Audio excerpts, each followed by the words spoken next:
Hey guys, Dino here. I've owned my Pan Am now for 6 months.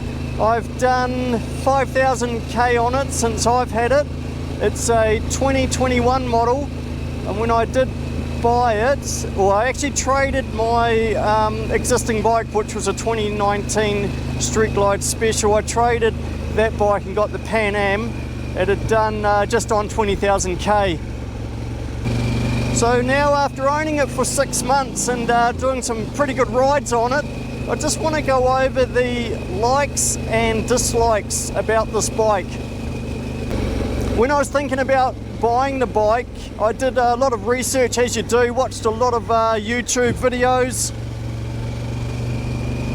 and I found a lot of negative comments and negative content out there about the bike. So I just wanted to give my own opinion on owning the bike.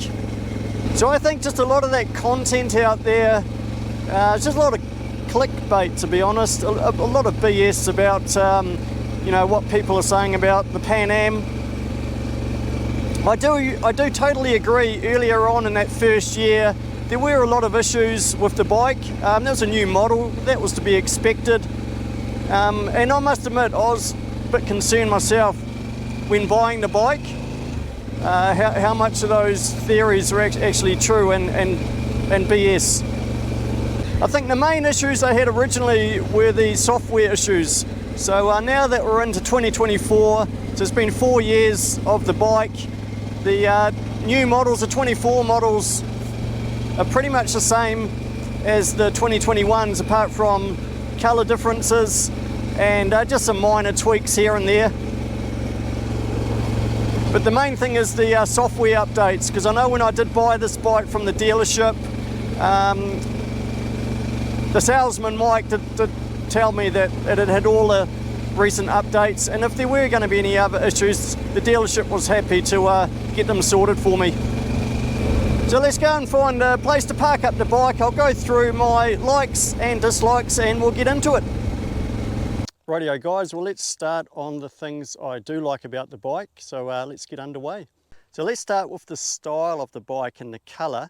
Now, when they released the Pan America back in 21 and I saw the first media videos and that coming through and saw the first pictures of the bike, I sort of thought to myself, what the hell are these guys thinking? Never seen anything like it. But a few years down the track, and obviously now that I've got mine, it's really grown on me.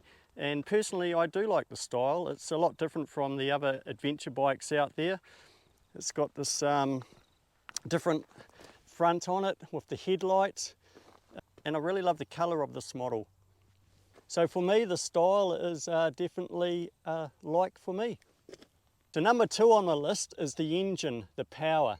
It's just incredible. So the 1250 Revolution Max engine puts out 150 horsepower, and over the last 10 years this is the 4th Harley I've owned, and the previous 3 Harleys that I've owned have just been your standard cruisers and touring models with the air-cooled engine. So this goes absolutely nothing like the other models. You really do have to test ride one to know what I'm on about. So plenty of power, handles really well, and just a really fun bike to ride on the road and off-road. Number 3 would be the suspension, the adaptive ride height on the Pan America Special. And without getting too technical, basically it's when you come to a stop, it lowers itself 2 inches, and when the bike starts moving, it raises itself 2 inches. It's fully automatic. You don't have to do anything with the preloads or anything. And just to, if you're not sure when you're looking at the different models between the standard and the special, have a look at the top of the forks. You'll see these hoses here going down into the top. It means it's got the adaptive ride height or automatic suspension. So that makes a huge difference if you're a shorter rider. And you can also, there's 2 adjustments with the seat. You can have it in the low position or the high position. And you can also get 2 seats for it as well. You can get a high seat and a low seat, which if you're a tall person, obviously you want to be higher. and you know, if you're a short person, you want to be lower to the ground. So that suspension is just incredible. Just a tip that I've found out, which I probably should have known, is before you start the bike, hop on the bike, have all your luggage there as well, especially if you've got a passenger, get them to jump on, then turn the bike on. Then the suspension will pick up your weight and make all the adjustments necessary. Otherwise, if you start the bike then jump on it, it doesn't take your weight into account. So just a little tip there. So another like for me is the ride modes. So you have 5 different ride modes. So we're on road mode at the moment. And just by toggling through the mode button here, I'll just quickly go over the rest of the modes. We've got sports mode, which increases your power and also stiffens that suspension for better handling. This is off-road. So if you're going to do a bit of gravel road riding or forestry roads off-road, you go into that, and if you hold the mode button down, it'll change colour. That's off-road plus. That's for more technical stuff. And then you have rain mode, which just makes it suitable for riding in the rain. And you've actually also got another personal setting to modify those modes again, which you go into the menu. So plenty of options there for the ride modes. Just a tip with the screen, so at the moment it's on dark mode, and if you hold the home button down, the screen will go to white mode, which I find is great during the day in the sunlight, and then the dark mode is great for nighttime riding. You can see the screen easier and it's not glaring back in your face. So you can also manually turn traction control off up here on the handlebar. Another thing I love about the bike is the centre stand. We won't talk about the jiffy stand just yet, that'll be in the next section. So this is definitely a like for me. It makes it a lot easier for cleaning the chain. That's the biggest like about that for me. And just another little tip, when you do put it on the centre stand, obviously you need level ground, concrete or tar seal is the best. You'll find, because with the adaptive ride height, when it's come to a stop, it's lowered itself 2 inches, which makes it a little bit tricky to get it onto the centre stand. So all you have to do is just pump the bike up and down a wee bit, and that'll lift the suspension. Bike doesn't have to be on, and it just makes it a lot easier to get it onto that centre stand. And just another tip for cleaning the chain, I use chain wax, which keeps it really clean. I don't use any oils. I just buy the can of chain wax and just lube it onto the chain, and it's easy as, keeps it nice and clean.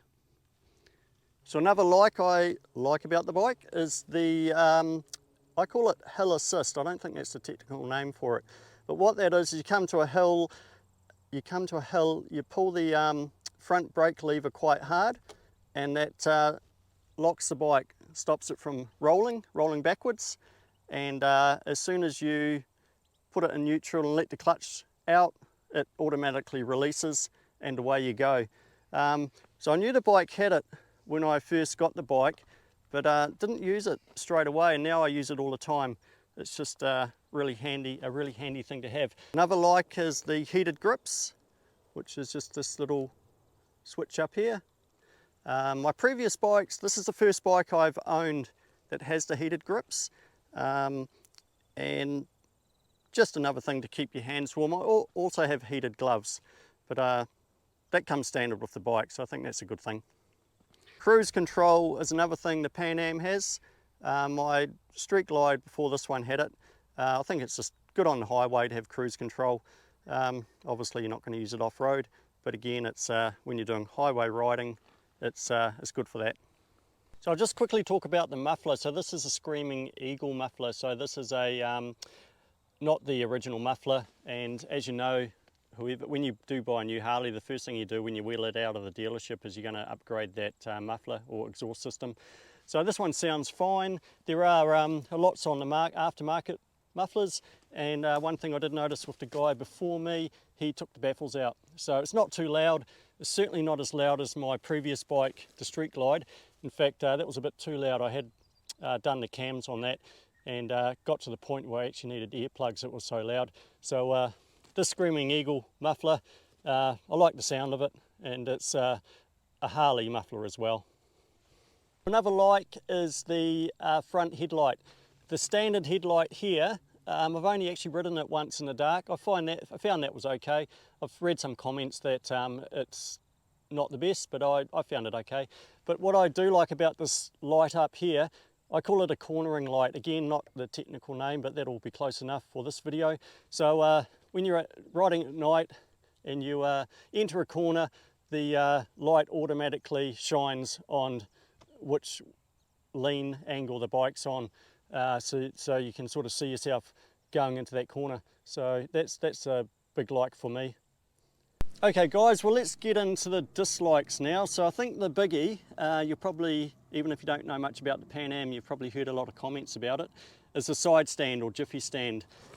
She's just a wee bit tricky to get up and down sometimes, but I think, well, what it is, I know what it is, it's because of the adaptive ride height. So that obviously when the bike's, you come to a stop, it's lowered itself 2 inches, so you know you've got a bit of length on that stand. So I think it's just something, I'm used to it now.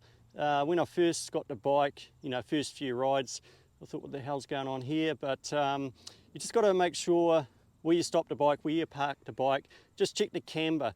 If the camber's sort of heading downhill, the bike's going to feel like it's going to just lean over and fall over, and then if it's the other way around, it's going to be, you'll be leaning the bike the opposite way, and it feels like the bike's going to fall the other way. So that's just something you'll just have to get used to on that. I don't think really there's a lot they can do about it.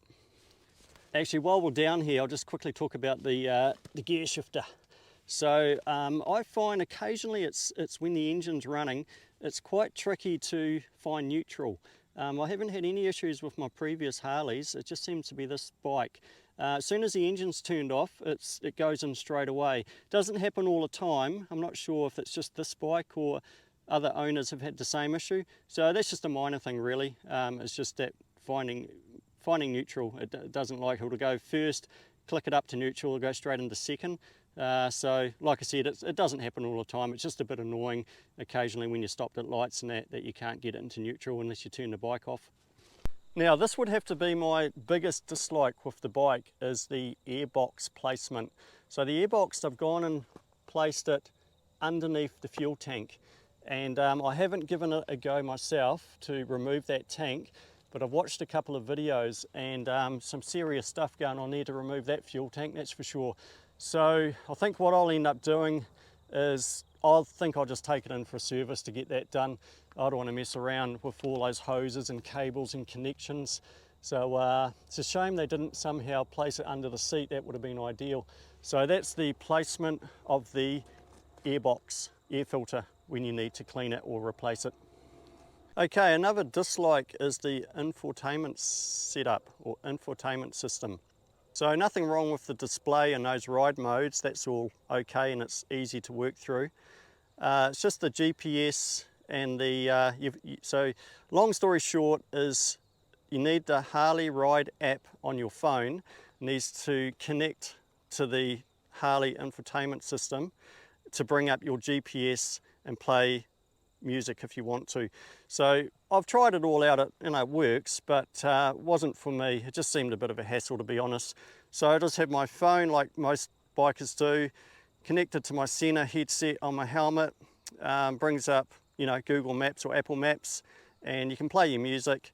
So it's a shame they didn't have it connected so you could operate Apple CarPlay. Rightio guys, well there's my likes and dislikes on my Harley Davidson Pan America 2021. Overall I love the bike. I can put up with those dislikes.